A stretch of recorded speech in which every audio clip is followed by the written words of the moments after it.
On the morning of October 25, 1944, Commander Ernest Evans stood on the bridge of the USS Johnston and watched the horizon erupt with pagoda masts. He was 36 years old, part Cherokee, part Creek, a man who had promised his crew exactly 1 year earlier that theirs would be a fighting ship. Now, 50 miles off the coast of Samar in the Philippines, that promise was about to be tested in a way no one could have imagined. The shapes on the horizon weren't American. They were Japanese.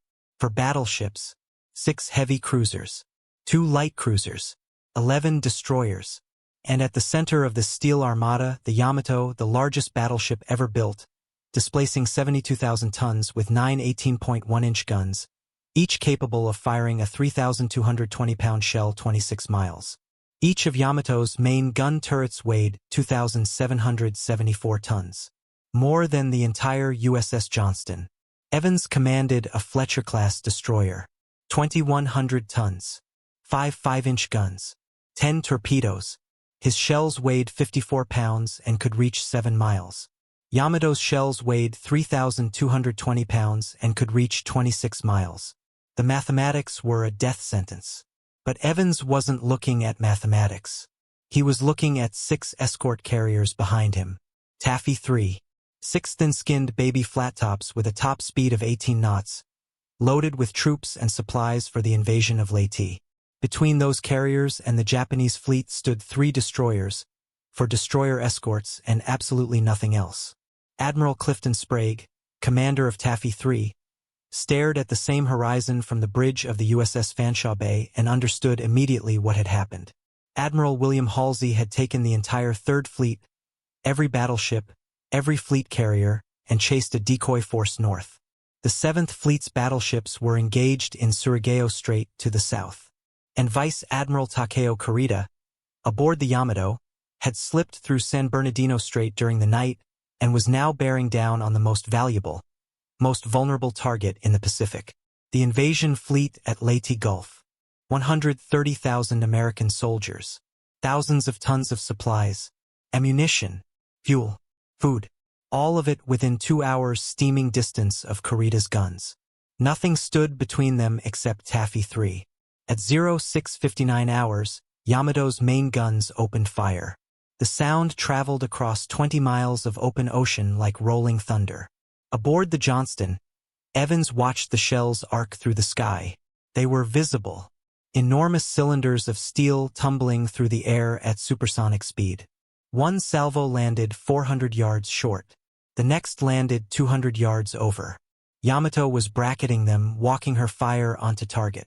The 3rd salvo would kill them. Evans didn't wait for orders. He ordered all boilers to flank speed. He turned hard to port, and he charged directly at the Japanese fleet.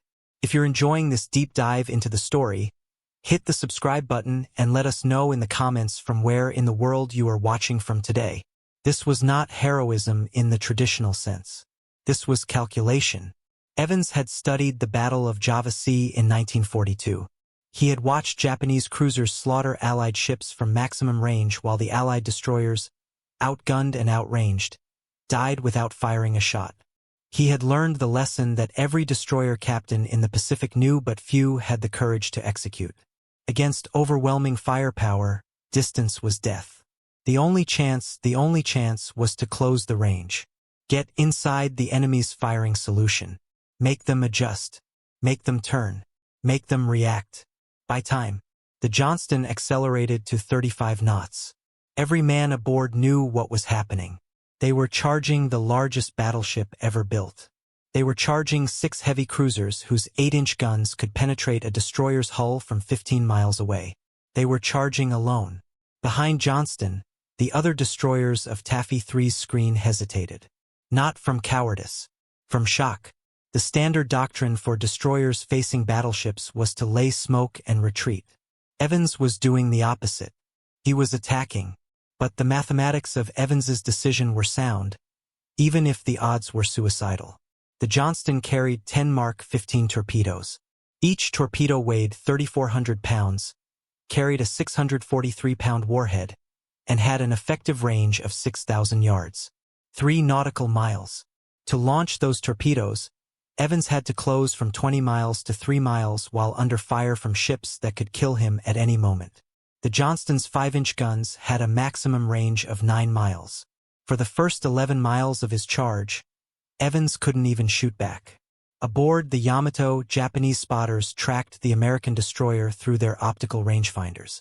A single ship, charging alone, laying a smoke screen from its stacks. The Japanese had a word for this kind of attack. Takotai, special attack, suicide charge. They respected it. They understood it. They prepared to destroy it. At 0708 hours, when Johnston was still 15 miles away, Yamato fired another salvo. 3 18.1-inch shells. Each shell weighed as much as a small car. Each shell traveled at 2,600 feet per second. Each shell carried enough explosive to vaporize a city block. The salvo missed. Johnston's radical maneuvering, her constant zigzagging, made her a nearly impossible target. She was moving at 35 knots, changing course every 20 seconds, disappearing into her own smoke, reappearing at unexpected angles. Yamato's fire control computers, the most advanced in the Japanese fleet, couldn't track her. This was the paradox of naval gunnery in 1944. The bigger the gun, the harder it was to hit a small, fast-moving target. Yamato's 18-inch guns could destroy a battleship at 25 miles. But a destroyer at 15 miles, moving at flank speed?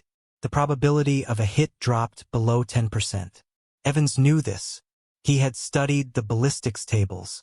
He had calculated the probabilities. He was gambling that sheer audacity, combined with speed and smoke, would buy him the 8 minutes he needed to reach torpedo range. 8 minutes. 480 seconds. Each second a lifetime. Each second a miracle. Behind Johnston, the rest of Taffy 3 was reacting. Admiral Sprague ordered all carriers to turn south and run at maximum speed. 18 knots. Pathetically slow. The Japanese heavy cruisers could make 33 knots. The gap would close in minutes. Sprague ordered every available aircraft into the air. Empty bombers. Fighters with nothing but machine gun ammunition. Torpedo planes with no torpedoes. Anything that could fly. Anything that could harass. Anything that could buy time. He ordered the other destroyers and destroyer escorts to attack. The USS Hull. The USS Hirman. The destroyer escorts Samuel B. Roberts, Dennis, John C. Butler, and Raymond. 7 ships. 7 thin-skinned, lightly armed escorts. Against 23 Japanese warships displacing a combined 230,000 tons. The mathematics were insane. But Sprague had no choice. If Kurita reached Leyte Gulf, if those battleships got among the transports and supply ships, the entire invasion would collapse. Thousands of American soldiers would be stranded on the beaches without ammunition, without food, without hope. The cost of losing Taffy 3 was 7 ships and maybe 3,000 men. The cost of losing Leyte Gulf was the entire Philippine campaign. Sprague made the only decision a rational commander could make. He ordered the destroyers to attack, and he prayed.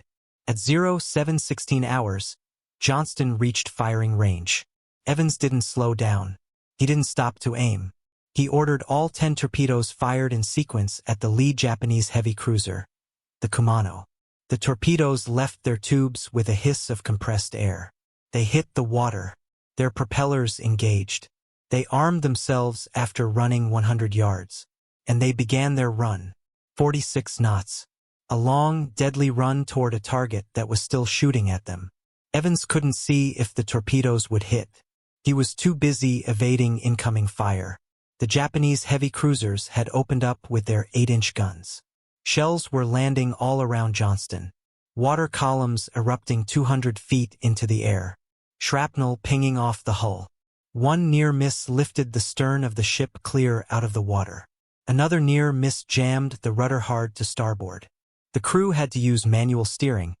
Men in the aft compartment physically turning the rudder with hand cranks, while Evans shouted course corrections down a voice tube. This was the reality of destroyer combat in 1944. High technology meeting desperate improvisation. Radar fire control meeting men with wrenches. The bridge of Johnston was a chaos of noise. Guns firing. shells exploding, men shouting ranges and bearings. And through it all, Evans stood at the center, one hand on the rail, one eye on the Japanese fleet, calculating angles and speeds and probabilities like a mathematician solving a physics problem under machine gun fire. At 07:18 hours, 2 minutes and 30 seconds after launch, the first torpedo hit Kumano. The explosion tore off the heavy cruiser's entire bow. 30 feet of the ship simply disappeared in a cloud of steel and seawater. Kumano slewed to starboard, out of control, trailing oil and debris. She dropped out of formation. A second torpedo hit, then possibly a third. Reports vary. What's certain is that Kumano was finished. Dead in the water. 35,000 tons of Japanese steel reduced to a drifting wreck in less than 3 minutes. The heavy cruiser Suzuya broke formation to escort the crippled Kumano away from the battle. 2 heavy cruisers removed from Kurita's attack force. 2 8-inch gun platforms silenced. All from 1 destroyer and 10 torpedoes. But Johnston's luck ran out at 07:20 hours.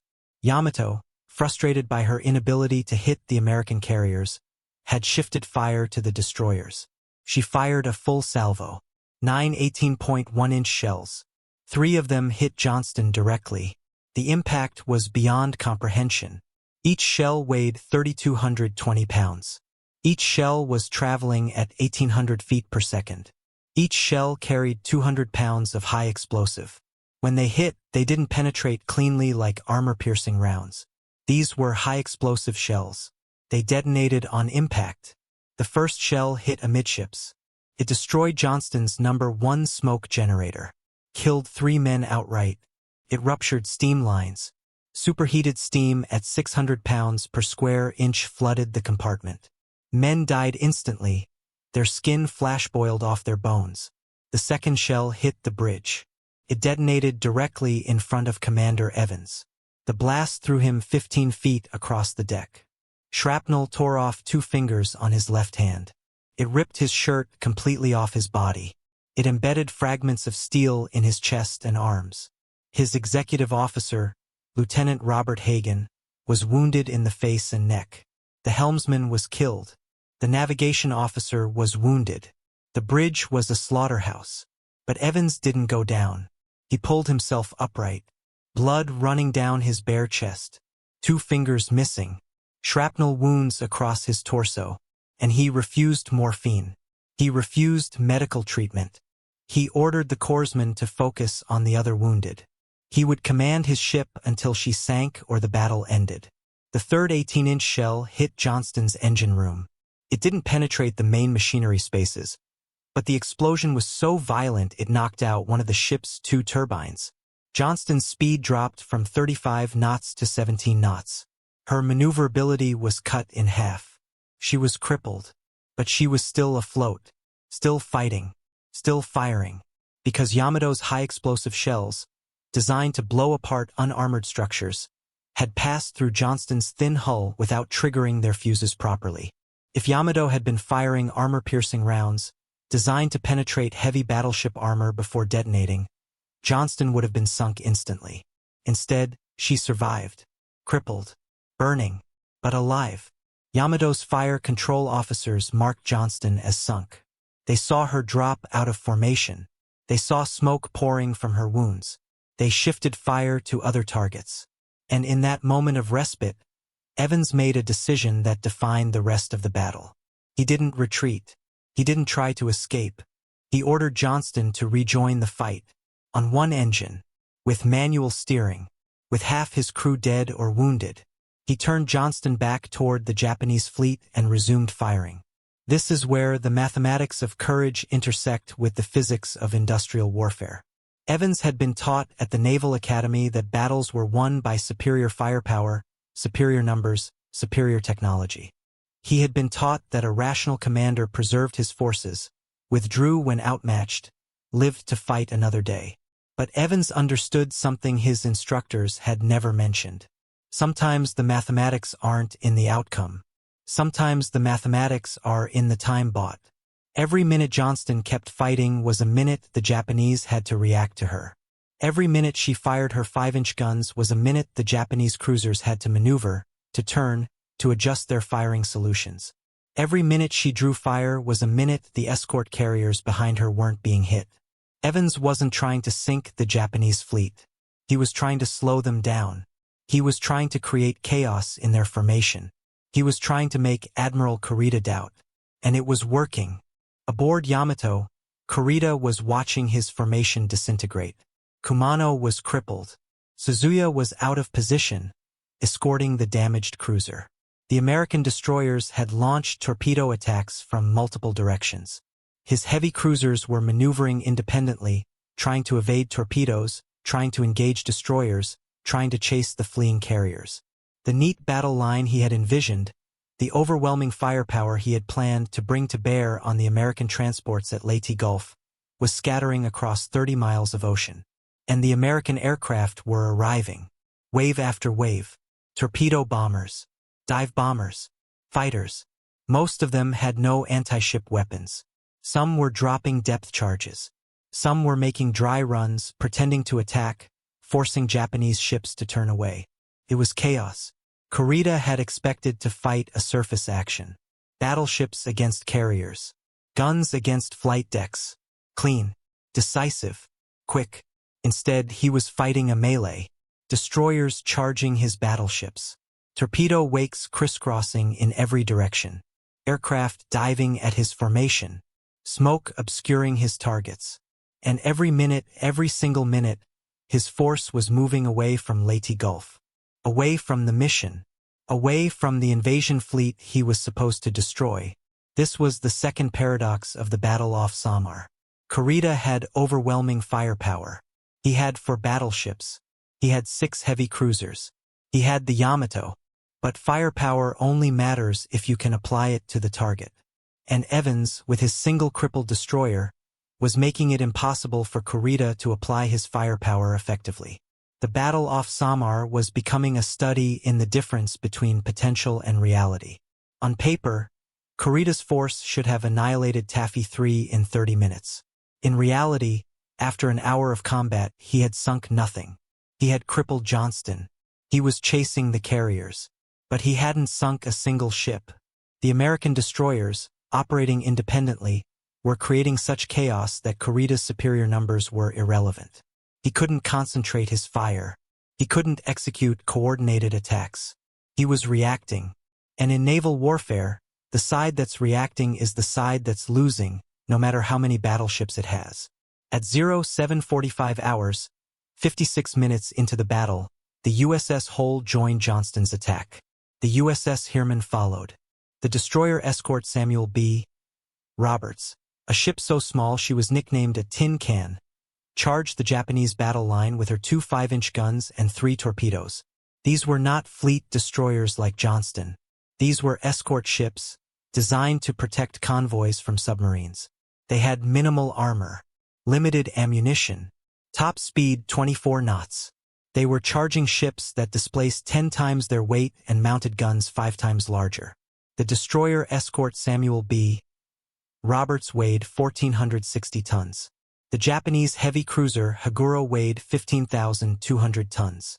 More than 10 times heavier. Haguro's 8-inch guns fired 250-pound shells. Samuel B. Roberts' 5-inch guns fired 54-pound shells. The disparity was comical. Except nobody was laughing. The crew of Samuel B. Roberts knew they were going to die. They knew their ship couldn't survive against heavy cruisers. They charged anyway, because behind them were the carriers. Behind the carriers were the transports at Leyte Gulf. Behind the transports were 130,000 American soldiers who would die if Kurita got through. The mathematics were simple. 7 destroyers and destroyer escorts. 3,000 men. Versus 130,000 men. The equation solved itself. Lieutenant Commander Robert Copeland, captain of Samuel B. Roberts, addressed his crew over the intercom. This will be a fight against overwhelming odds. We're going to attack. We may not survive, but we will not retreat. And we will make them pay for every inch. The Samuel B. Roberts fired her 3 torpedoes at 07:52 hours. All 3 missed. But the threat of torpedoes forced the Japanese heavy cruiser Chikuma to turn away, breaking her attack run on the carriers. For 8 minutes, Chikuma maneuvered to avoid torpedoes that had already passed her. 8 minutes she wasn't shooting at the carriers. 8 minutes bought with 3 torpedoes that missed. Then Samuel B. Roberts closed to 4,000 yards and began firing her 5-inch guns at Chikuma. 54-pound shells against a ship protected by 4 inches of armor plate. The shells bounced off. They sparked. They did no damage. But they made noise. They made smoke. They forced Chikuma's crew to react, to track the incoming fire, to return fire, to focus on a tin-can destroyer escort instead of the carriers. For 1 hour and 20 minutes, Samuel B. Roberts fought Chikuma at point-blank range. She fired her entire ammunition load, 608 rounds, every shell in her magazines. Her 5-inch guns fired so fast, so continuously, that the paint blistered off the barrels. The gun crews were working in temperatures above 150 degrees Fahrenheit. Men were collapsing from heat exhaustion, but they kept loading, kept firing, kept fighting, because every minute they fought was a minute the carriers had to escape. At 0909 hours, Chikuma got her revenge. A salvo of 8-inch shells hit Samuel B. Roberts amidships. The shells penetrated the engine room. They detonated inside the hull. The explosion broke the ship's keel. Samuel B. Roberts, already filling with water from a dozen smaller hits, lost power, lost propulsion, lost steering. She was dead in the water. Commander Copeland gave the order to abandon ship. At 0910 hours, 2 hours and 11 minutes after the battle began, Samuel B. Roberts rolled over and sank. 90 men went down with her. 120 men survived, floating in the oil-slicked water, watching the battle continue around them. The USS Hull fared no better. She had charged the battleship Congo, firing her torpedoes at maximum range. All 5 missed. Congo returned fire with her 14-inch guns. The first salvo hit Hull's bridge, killing the captain and most of the command crew. The second salvo destroyed her forward engine room. The third salvo blew off her stern. Hull, like Samuel B. Roberts, died firing. Her remaining 5-inch gun, manually aimed because all fire control had been destroyed, continued shooting until the ship rolled over. At 0855 hours, Hull sank. 253 men died with her. The USS Herman survived, but barely. She had evaded multiple salvos from Yamato, Nagato, and Haruna, 3 battleships simultaneously targeting a single 2,000-ton destroyer. She launched torpedoes at Haruna from 3,500 yards, close enough to see the faces of Japanese sailors on the battleship's deck. The torpedoes missed, but Haruna, fearing a hit, turned hard away from the attack, opening the range and giving the carriers precious minutes to escape. Herman then interposed herself between the fleeing carriers and the pursuing Japanese cruisers, trading gunfire at ranges so close that her 5-inch shells were penetrating Japanese cruiser armor. She was hit multiple times. Her superstructure was riddled. Her speed was reduced. But she stayed in the fight, firing, maneuvering, laying smoke, creating chaos. Johnston, meanwhile, was dying. At 0830 hours, 91 minutes into the battle, she was hit again. Multiple shells from Japanese cruisers. Her remaining engine was knocked out. She lost all power, all steam, all propulsion. She was drifting. Evans, still on the bridge, still refusing medical attention, was trying to coordinate damage control when a Japanese destroyer squadron spotted the crippled ship. They closed in for the kill. At 0945 hours, 3 Japanese destroyers surrounded Johnston and opened fire at point-blank range. Shells hit from all directions. Explosions tore through the hull. Fires consumed the superstructure. Evans gave the order to abandon ship. He was last seen on the bridge, alive, watching his men go over the side. He did not follow them into the water. He went down with Johnston. His body was never recovered. As Johnston slipped beneath the waves at 10:10 hours, 2 hours and 11 minutes after the battle began, a Japanese destroyer passed close by. Survivors floating in the water reported that a Japanese officer stood on deck and saluted. The gesture was unmistakable. Respect for a warrior who had fought beyond reason, beyond hope, beyond any rational calculation of survival. Evans had taken a 2,100-ton destroyer against the largest battleship in the world and fought until his ship disintegrated beneath him. The Japanese understood what that meant. They had seen courage. They had seen ferocity. They had seen something that transcended tactical doctrine. They had seen a man who refused to calculate the odds because calculating the odds meant accepting defeat. And Evans did not accept defeat. He accepted death. There's a difference. At 09:25 hours, 2 hours and 26 minutes into the battle, Admiral Kurita made a decision that would define his career and haunt him for the rest of his life. He ordered his fleet to break off the attack and withdraw to the north. The decision was rational. His formation was scattered across 30 miles of ocean. He had lost 3 heavy cruisers, Kumano crippled, Suzuya escorting her, Chikuma damaged and slowed. He had been under continuous air attack for 2 hours. He had expended enormous ammunition fighting destroyers. His flagship had been hit by a torpedo from a submarine the day before and was leaking fuel. His communication with the rest of the Japanese fleet had broken down. He didn't know if the American Third Fleet was returning. He didn't know how many carriers were in the area. He thought he was fighting fleet carriers with cruiser escorts. He didn't realize he was fighting escort carriers with destroyer escorts. Kurita looked at his tactical display and saw chaos. He looked at his mission orders and saw a high-risk gamble. He looked at his fuel gauges and saw time running out. He made the only decision a rational commander could make. He withdrew. But the mathematics of that decision tell a different story. At 09:25 hours, Kurita was 25 miles from Leyte Gulf. At his current speed, he would reach the invasion beaches in 90 minutes. He had 4 operational battleships, 3 operational heavy cruisers, 2 light cruisers, 11 destroyers, overwhelming firepower. Against 0 opposition, the American 7th Fleet battleships were 200 miles south, engaged in Surigao Strait. The American Third Fleet was 200 miles north, chasing the decoy carriers. There was nothing between Kurita and the invasion fleet except open water. If Kurita had continued south, if he had ignored the destroyer attacks and pressed on, he would have reached Leyte Gulf by 1100 hours. He would have found hundreds of transport ships, ammunition ships, fuel ships, supply ships, all of them undefended, all of them stationary targets. The Yamato alone could have sunk 50 transport ships in 3 hours. The damage to the Leyte invasion would have been catastrophic. Tens of thousands of American soldiers would have been trapped on the beaches without supplies. The Philippine campaign would have been delayed by months, perhaps longer, but Kurita didn't know that. He thought he was fighting fleet carriers. He thought the Third Fleet was nearby.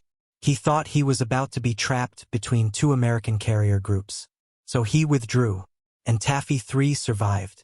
The battle off Samar ended at 09:25 hours. Duration, 2 hours and 26 minutes. American losses: the escort carrier Gambier Bay, sunk by Japanese cruiser fire. The destroyers Johnston and Hull, sunk. The destroyer escort Samuel B. Roberts, sunk. Total casualties: approximately 1,400 men killed. Japanese losses: 3 heavy cruisers damaged, 1 crippled beyond repair. Approximately 300 casualties. On paper, the Japanese won. They inflicted heavier losses. They sank more ships. But they withdrew. And the invasion fleet at Leyte Gulf survived untouched. Which means the Americans won. They held the objective. They accomplished the mission. But the victory wasn't won by superior firepower. It wasn't won by superior numbers. It wasn't won by superior technology. It was won by 7 destroyers and destroyer escorts who charged a fleet 23 times their size and created enough chaos, enough confusion, enough doubt in Admiral Kurita's mind that he chose to withdraw rather than risk unknown American forces. The battle off Samar was decided not by the guns that were fired, but by the guns Kurita feared might be fired. Not by the carriers he sank, but by the carriers he thought might be coming. not by reality but by uncertainty. And Evans, dying on the bridge of his sinking destroyer, had created that uncertainty with nothing but audacity and 10 torpedoes. If you find this story engaging, please take a moment to subscribe and enable notifications. It helps us continue producing in-depth content like this. But to understand why the battle off Samar ended the way it did, you have to understand the invisible forces that shaped Kurita's decision. You have to understand the mathematics of industrial capacity. You have to understand what was happening 3,000 miles away in places Kurita would never see. Places like Bath, Maine, Seattle, Washington, San Francisco, California. Because the battle off Samar wasn't decided off the coast of Samar. It was decided in American shipyards 18 months earlier. In 1943, the United States launched 175 Fletcher-class destroyers. That's one destroyer every 2.08 days. The USS Johnston, commissioned on October 27, 1943, was built in 11 months from keel laying to commissioning. The Seattle-Tacoma Shipbuilding Corporation employed 14,000 workers. 3 shifts, 24 hours a day, 7 days a week. They welded 2,100 tons of steel into a fighting ship faster than Japan could build a single cruiser. The Johnston cost $6 million, the equivalent of $54 million in 2025 money. A trivial sum for a ship that would, 1 year later, cripple a heavy cruiser worth 10 times as much. Japan, in 1943, launched 16 destroyers. Not 175, 16. The ratio was almost 11 to 1. For every destroyer Japan built, America built 11. The mathematics were staggering. But the real disparity wasn't in construction. It was in replacement. When USS Johnston sank on October 25, 1944, her loss was noted, mourned, and recorded. 3 days later, the Seattle-Tacoma Shipbuilding Corporation delivered a replacement Fletcher-class destroyer to the Navy. USS Twining. Same specifications, same armament, same crew capacity. The industrial system didn't pause. It didn't hesitate. It simply replaced. Japan couldn't do that. When the heavy cruiser Kumano was crippled by Johnston's torpedoes, she represented 5 years of construction time, 15,000 tons of steel, $30 million in construction costs, specialized armor plate that Japan no longer had the industrial capacity to manufacture. She was towed back to Japan, patched up, sent back into action. She was sunk 3 weeks later by American submarines. Japan couldn't replace her. The shipyard capacity didn't exist. The steel wasn't available. The specialized labor force had been conscripted into the army. Kumano was irreplaceable. And Johnston, the destroyer that crippled her, was replaced in 72 hours. This was the industrial mathematics that Admiral Kurita understood but couldn't articulate. When he looked at the chaos off Samar, when he saw his heavy cruisers maneuvering independently, when he saw his battleships firing at destroyers instead of at invasion transports, he wasn't just seeing tactical confusion. He was seeing the physical manifestation of American industrial superiority. Each American destroyer that charged his fleet represented a system that could build 11 destroyers for every one Japan built. Each torpedo that forced his ships to maneuver represented a production line that could manufacture torpedoes faster than Japan could fire them. Each aircraft that dove at his formation represented a carrier air group that could be replaced within weeks. Kurita had been fighting this war for 3 years. He had seen the correlation of forces shift month by month. In 1942, the Japanese combined fleet had 10 fleet carriers. The United States had 3. By 1944, Japan had 3 operational fleet carriers remaining. The United States had 28 fleet carriers and 71 escort carriers. 99 carriers.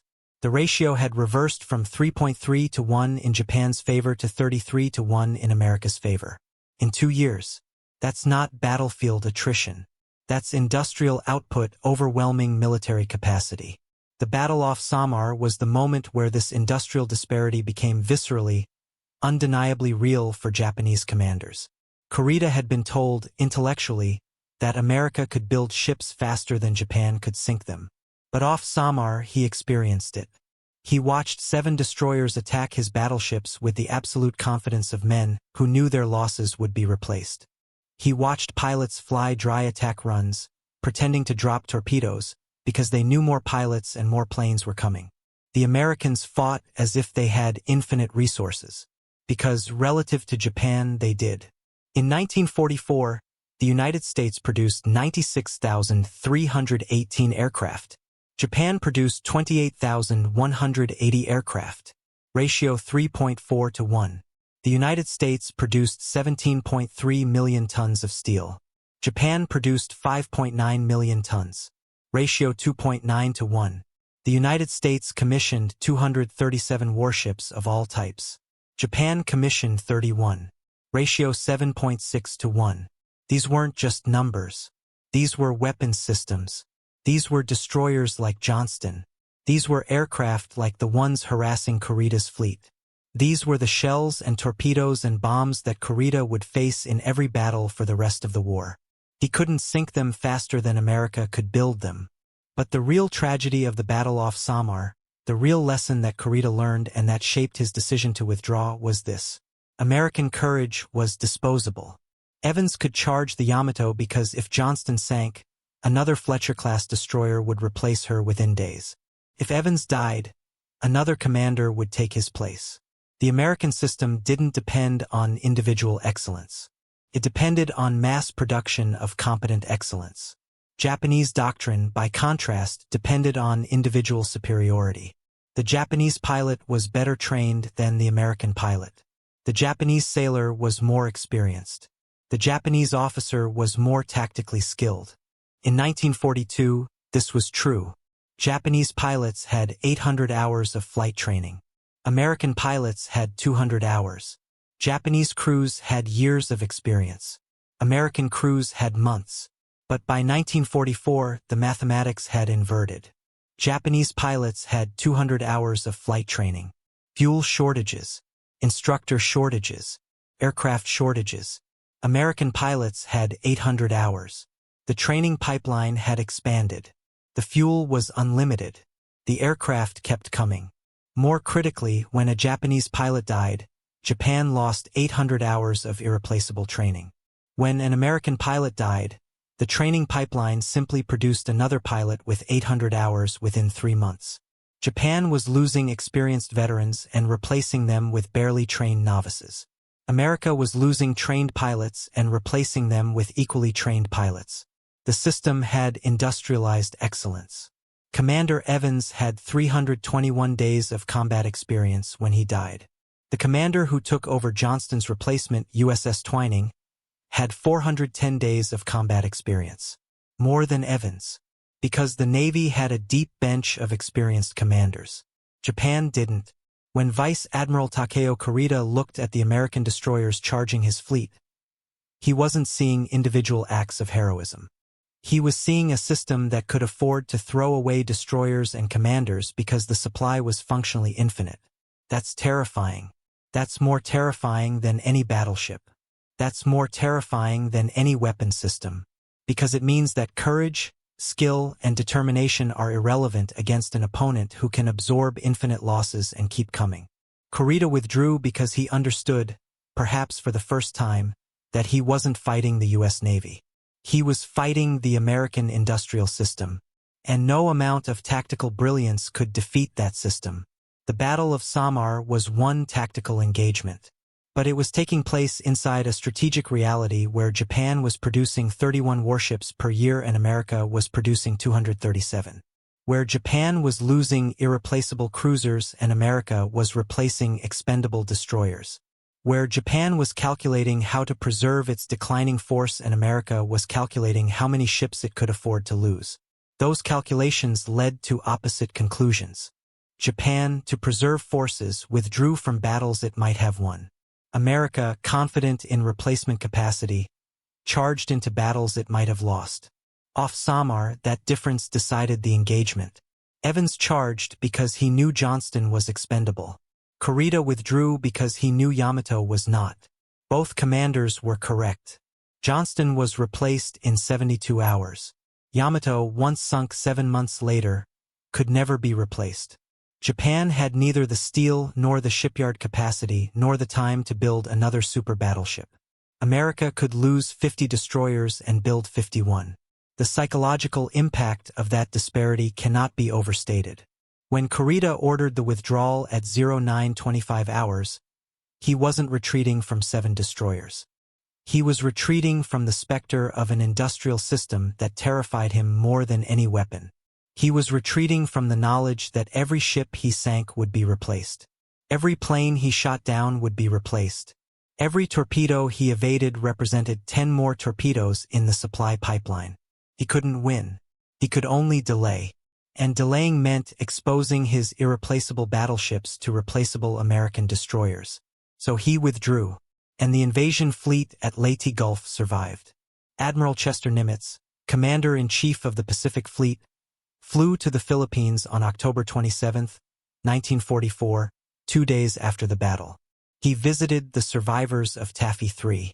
He spoke with Lieutenant Commander Robert Hagen, Johnston's executive officer, one of 141 survivors from a crew of 327. Hagen described the battle, described Evans's charge, described the moment when Johnston, crippled and burning, continued fighting with manual steering and 1 operational gun. Nimitz asked a question that would echo through naval history. Why did Commander Evans charge? He must have known it was suicide. Hagen's response was immediate. He charged because the carriers were behind us. He charged because we had torpedoes and they didn't. He charged because waiting meant dying without accomplishing anything.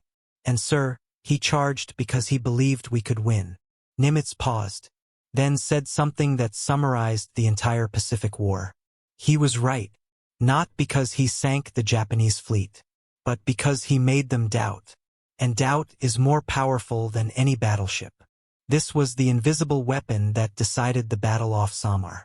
Not guns, not torpedoes, not aircraft, doubt.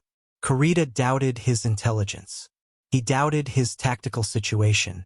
He doubted whether he could reach Leyte Gulf before American reinforcements arrived. He doubted whether the prize was worth the risk. And that doubt, manufactured by Evans and 6 other destroyer captains who had nothing but audacity and obsolete torpedoes, saved 130,000 American soldiers from a catastrophe. On May 7, 1945, 6 months after the battle, President Harry Truman posthumously awarded Commander Ernest E. Evans the Medal of Honor. The citation read in part, "For conspicuous gallantry and intrepidity at the risk of his life above and beyond the call of duty. Outgunned and outmaneuvered, Evans led his ship in a bold charge against the center of the Japanese fleet, closing to point-blank range against the enemy's main battery. His valor and determination contributed to the preservation of the invasion force. The language was formal, but the mathematics were clear. Evans traded his life, his ship, and 213 of his crew for the survival of 130,000 soldiers. The exchange rate was 600 to 1. By any measure of military economics, it was a bargain. But the Medal of Honor citation missed something crucial. Evans didn't just trade his life for soldiers at Leyte Gulf. He traded his life for time.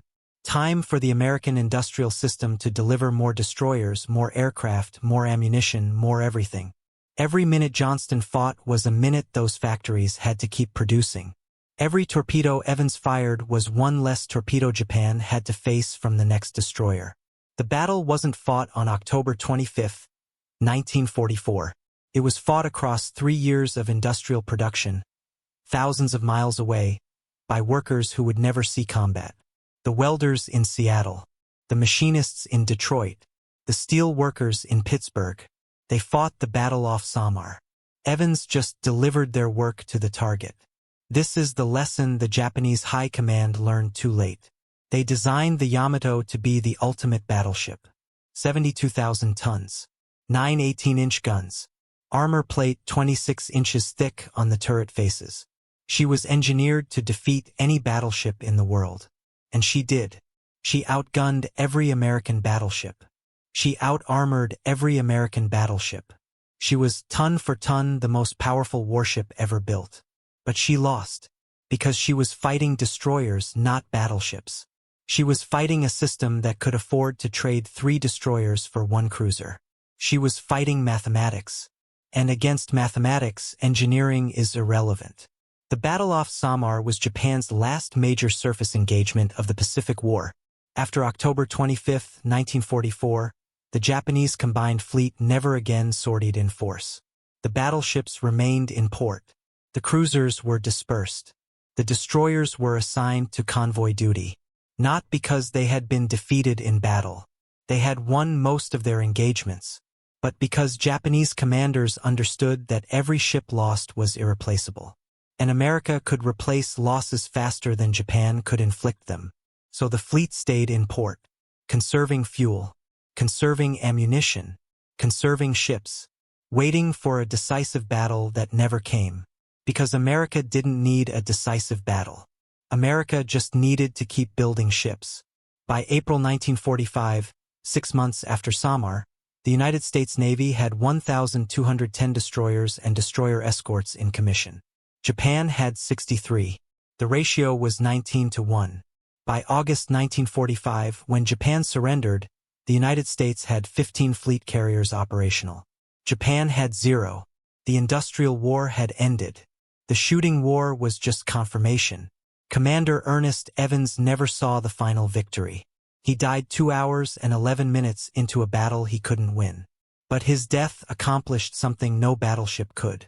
It created doubt in the mind of an enemy commander. And that doubt spread to Admiral Kurita, to the Japanese Naval General Staff, to Emperor Hirohito himself, who read the reports of Samar and understood that Japan was fighting an industrial system, not a military force. And against that system, courage was just a variable in a mathematics equation that always solved the same way. In 1972, 28 years after the battle, the United States Navy commissioned a destroyer escort named USS Evans. DE 1203. She was an old design, obsolete even by 1972 standards. But the naming wasn't about the ship. It was about the principle that courage, when combined with industrial capacity, becomes an unbeatable weapon. That a single destroyer properly commanded can change the course of a battle. That mathematics and audacity, when merged, create outcomes that defy prediction. The USS Evans served for 11 years. She was decommissioned in 1983, sold for scrap in 1984, melted down, her steel recycled, just like Johnston, just like every other destroyer that fought and died in the Pacific. Because in the American system, ships are disposable. Production capacity is eternal. Japan learned this lesson at Samar. They learned that building the perfect battleship is pointless if your opponent can build 11 imperfect destroyers in the same time. They learned that training the perfect pilot is pointless if your opponent can train 11 competent pilots. They learned that fighting with superior spirit is pointless if your opponent has superior supply chains. The Americans didn't beat Japan with better tactics. They didn't beat Japan with better technology. They beat Japan with slide rules and production schedules. They beat Japan with steel mills and shipyards. They beat Japan with a system that treated warships as consumable resources and replaced losses faster than Japan could inflict them. Commander Ernest Evans stood on the bridge of USS Johnston on the morning of October 25, 1944, and made a decision that defied logic. He charged the largest battleship in the world with a destroyer that weighed 1/35 as much. He fired torpedoes that had a 10% hit probability. He closed to ranges where enemy shells could penetrate his hull with a single impact. He fought for 2 hours and 11 minutes after his ship was crippled. He died on the bridge rather than abandon ship. And he accomplished nothing except buying time. 2 hours and 26 minutes of time. But those 2 hours and 26 minutes were enough. Because behind those 2 hours and 26 minutes was an industrial system that could deliver infinite reinforcements. And against infinity, even Yamato was helpless. The battle off Samar ended at 09:25 hours on October 25, 1944. Commander Ernest Evans died at 0:10 hours. Admiral Kurita withdrew. The invasion fleet survived. And the Pacific War continued for 9 more months, grinding toward its inevitable conclusion. Not because America had better battleships, but because America had more destroyers, more carriers, more aircraft, more steel, more fuel, more ammunition, more everything. And when your opponent has more everything, courage is just a delaying tactic. The difference is that America could afford the delay. Japan couldn't. Evans understood this. He understood that Johnston was expendable. He understood that his life was expendable. He understood that the only thing that mattered was buying time for the system to deliver more ships, more planes, more men. So he bought that time with his blood. And the system, indifferent to his sacrifice, replaced Johnston within 72 hours and kept producing destroyers until Japan surrendered. That's the mathematics of industrial warfare. Not heroism, not honor, not courage, just production schedules, replacement rates, supply chains, and the cold, brutal reality that wars are won by the side that can lose more ships and keep fighting. On October 25, 1944, 7 American destroyers and destroyer escorts charged 23 Japanese warships and bought 2 hours and 26 minutes. That's all. Just time. But time, when your opponent is racing against an industrial system that's producing ships faster than he can sink them, is the most valuable commodity in war. More valuable than battleships. More valuable than strategy. More valuable than courage itself. Because time allows the factories to work. And the factories, not the battles, decide wars. Thank you for watching. For more detailed historical breakdowns, check out the other videos on your screen now and don't forget to subscribe.